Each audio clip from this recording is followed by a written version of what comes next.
my channel, Bake Cuisine.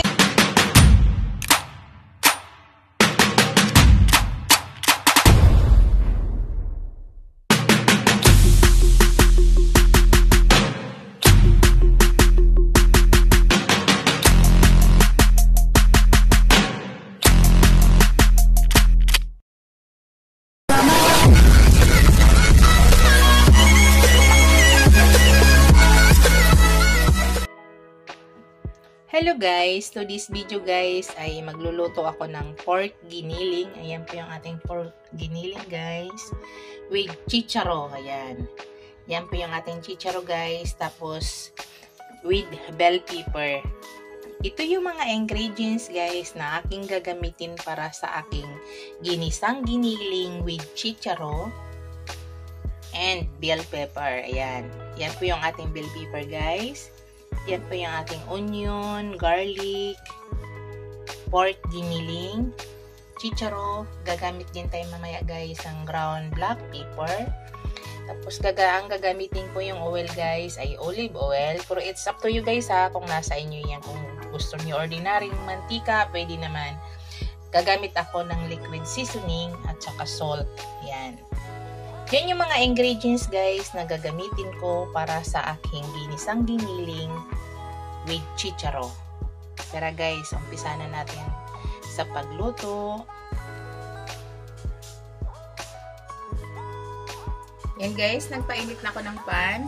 Start na tayo pagluto.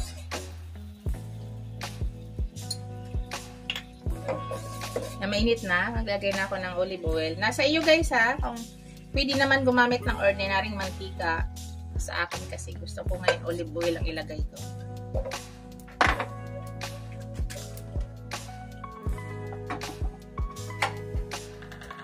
Yan, ilagay ko na ang ating garlic.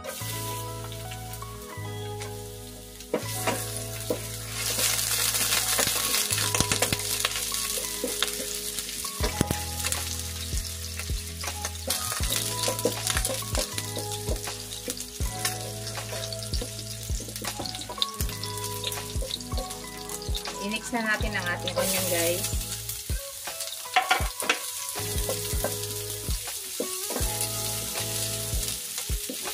Napakadali lutuin ito guys.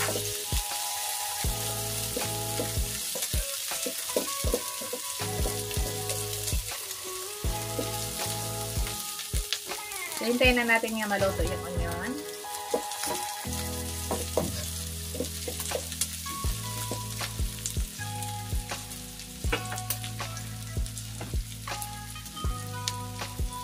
Sunod guys, ilagay na natin ating giniling. Kalahating kilo, 1/2 ang ating giniling, 1/2 kilo guys.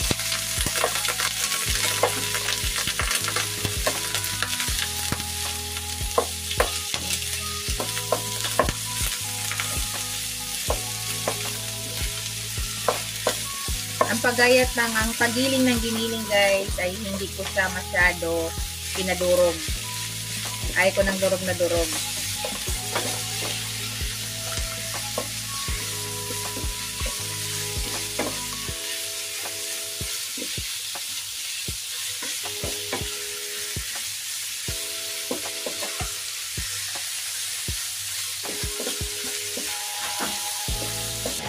Kailangan maigisa lang natin maigi yung ating giniling guys.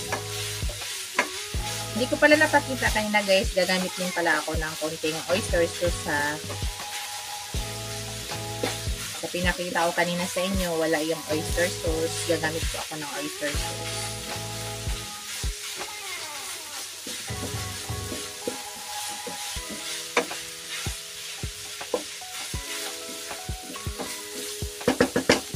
So takpan lang muna natin guys, wala pa tayong hinalog iba dyan ha, takpan muna natin. After 2 minutes guys, check natin ulit. Mayroon tayong idagdag na dyan. Guys, check natin ulit guys.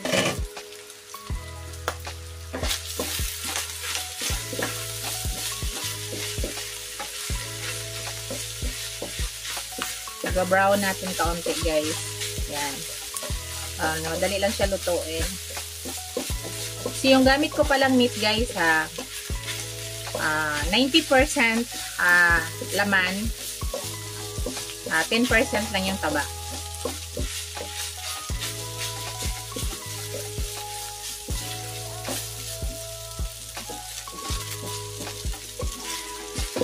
Ayan. Sa ngayon guys, maglagay na ako ng konting salt. Lagyan ko na siya ng paninta guys. Tapos maglagay na ako ng liquid seasoning.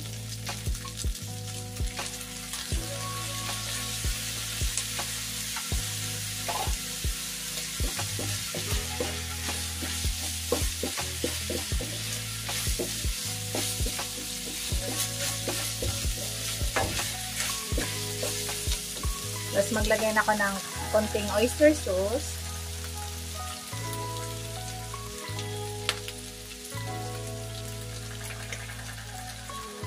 Konti lang guys.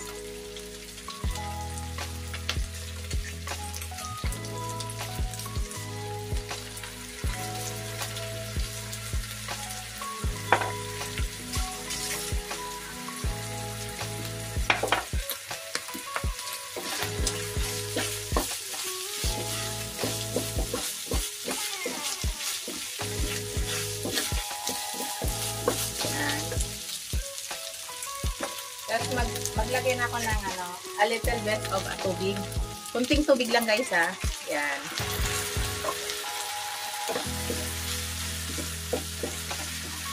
Sakto lang na maluto lang yung ating meat. Pangpaluto ko lang yan sa meat.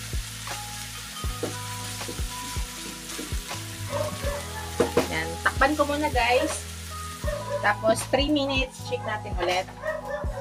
Guys, check natin. Maglagay na ako ng ground black pepper, guys. Andiyan na lahat ng lasa, guys. Nilagay na natin lahat.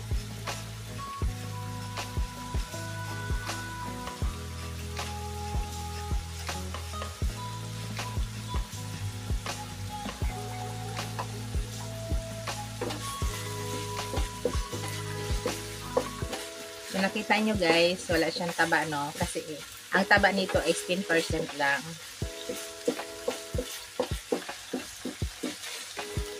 So, ang meat natin guys ay luto na po. So, ilagay na natin yung ibang ingredients guys. Ilagay ko na yung chicharo.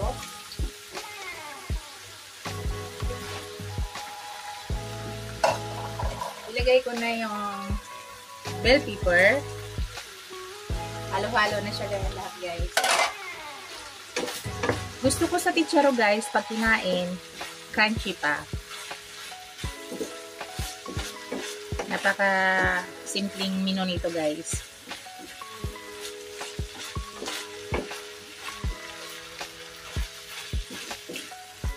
Yan, ang niluluto na lang natin dyan guys, yung chicharo. Saka bell pepper. Masarap pag crunchy lang siya. Takpan muna natin guys. Tapos wait natin ng mga 2 minutes. Luto na yan.